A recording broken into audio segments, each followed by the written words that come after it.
Hey, how's it going YouTube? I'm back in another video, and today I'm going to talk about how the Houston Rockets potentially could be the next super team. Now, if you're not familiar with this series, or you're not familiar with the channel and you're new here, basically this is a series where I go through every single team in the entire NBA, I list their biggest strengths, and say how they could potentially have a very good team next year. And now, usually I do this for teams like the Suns and all that, and I've already done all of them, but like this is actually a team that could legitimately be one of those next super teams and be a legit finals contender this year. So I'm beginning to the biggest strengths for this roster, and I mean, if you do like the video, at any point, like button and subscribe, it would mean the world to me. Without further ado, without rambling on too much, let's get right into this video.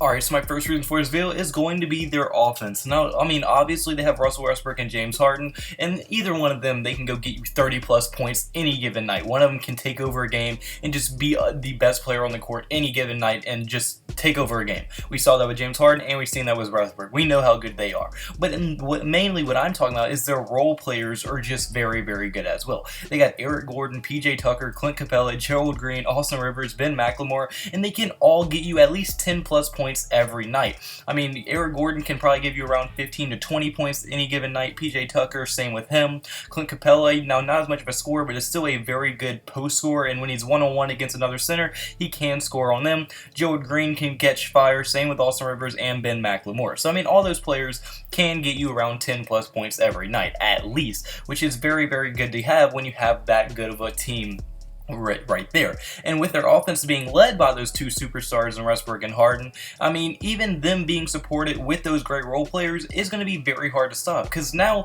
let's say James Harden and Westbrook are just having an off night. I mean, by an off night, like Westbrook has like 18 and James Harden has like 24, something like that, right? But then their role players, Eric Gordon has 20, Austin Rivers has 15, Clint Capella has 15. Well, you can still win that game even with them two playing bad. And then if all your role players are having an off game, well, Russell Westbrook and James Harden, now they're going to be able to step up and go off and get you 30 plus points, and you will still have a chance to win that game.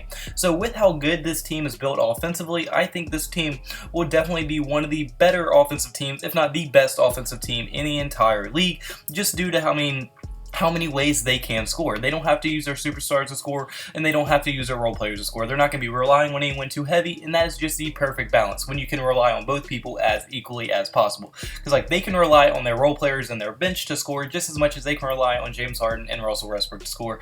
And when it's balanced like that, it's very hard to stop a team like that. But now my second reason is going to be that they have very, very good depth on this team. Now, I already got into their role players and how good they are, but I mean, yes, they have one of the better starting lineups in the entire league with Westbrook, James Harden, Eric Gordon, and PJ Tucker, and Clint Capella. That's a very good starting lineup, especially with the big three of Harden, Westbrook, and Capella, as they all complement each other's games very, very well. But even off the bench, they have people like Austin Rivers, Gerald Green, Tyson Chandler, Ryan Anderson, and Ben McLemore. Ben McLemore was decent when he was with Atlanta. Ryan Anderson, now yes, he's old, extremely old. He doesn't get much time, but when he does get in, he can still hit you with 3 or 2 when he's open. Tyson Chandler, same way. He's a veteran, and he's still very smart when he gets in. Gerald Green, he can be a spark plug, really get the team going with a big dunk or something. And Austin Rivers, he can go for around 20 points when he is having a good day. So I mean, all their bench players are very, very solid, and I mean, you don't really lose much when they go into the game, and that is a very, very good, as now they won't have to rely as heavily on their starting lineup and their star power, like I said earlier. So I mean, really, the whole team just complements each other, and when you can have that, when a whole team complements each other, it's very hard to beat them at all, because I mean, when you have good depth, it sucks when your starting lineup is getting destroyed, and then their bench comes in, and they still do it, and like, they don't lose anything. That's going to be very, very tough to deal with.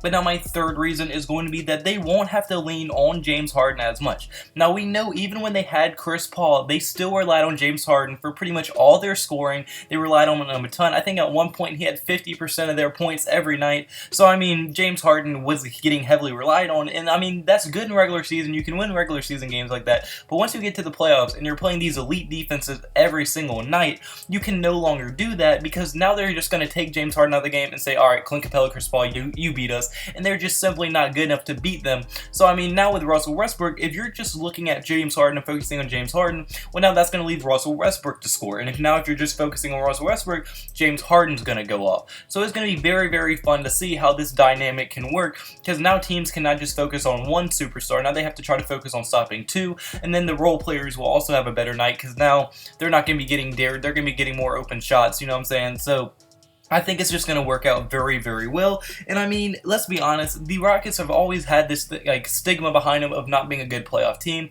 Well, I think that's going to change this year. And I don't think they're going to make the finals, but I think they can make the finals. As I mean, it depends how Russ Westbrook and James Harden's chemistry goes. If they're already as like close as some people are saying, and they already have tons of chemistry, well, then that's going to be a very, very good thing. If Clint Capella can join into that as well and have a season like he had 2 years ago, then he's going to help a lot. And I think Clint Capella and James Harden, Russ Westbrook are going to be very hard to stop, because James Harden's going to be that threat from the three-point line and like pretty much everywhere on the floor, obviously, but mainly the three-point line.